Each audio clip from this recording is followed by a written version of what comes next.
Larry Bates has scraped home for his first ever Kumho Tyre Australian Rally Championship heat win in the forests outside of Nannup in Western Australia. The second generation star narrowly edged out four-time ARC champ Simon Evans by just 1.1 seconds.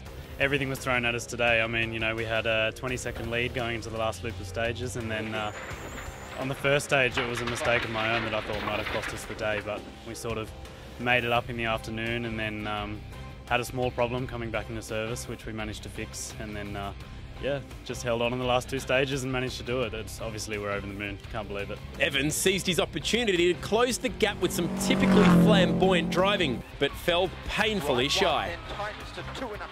We pushed really hard. We made a few suspension changes and did everything we needed to do. Because it was going to be sweat, we stiffened the car up and just looking for that grip and trying to stay on the line and not getting wide, whereas this morning there wasn't a line and we were creating it.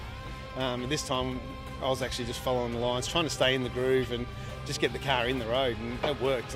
We put in some really good times, which was fantastic, but it just wasn't quite enough. There was drama earlier in the day when local contenders Brad Markovic and Glenn McNeil were lucky to escape a huge fire during the fourth stage. While their Subaru WRX was sadly destroyed, the crew were both relatively okay, although Markovic was tended to at Bunbury Hospital for minor burns to his face. He hit a rock or something and had a damaged exhaust on the opening stage, which didn't affect their times. They're going great, and really 16 kilometres into the longer stage, very quickly and unexpectedly the car was up in flames, and very rapidly. So we're thankful they got out okay.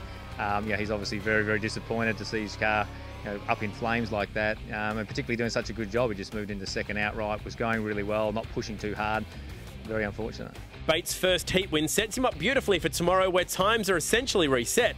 Mark Petter drove his Peugeot to third, ahead of Molly Taylor and Justin Dowell, with four different manufacturers inside the top five. The winner of the rally will be the driver with the best combination of heat results from today and tomorrow.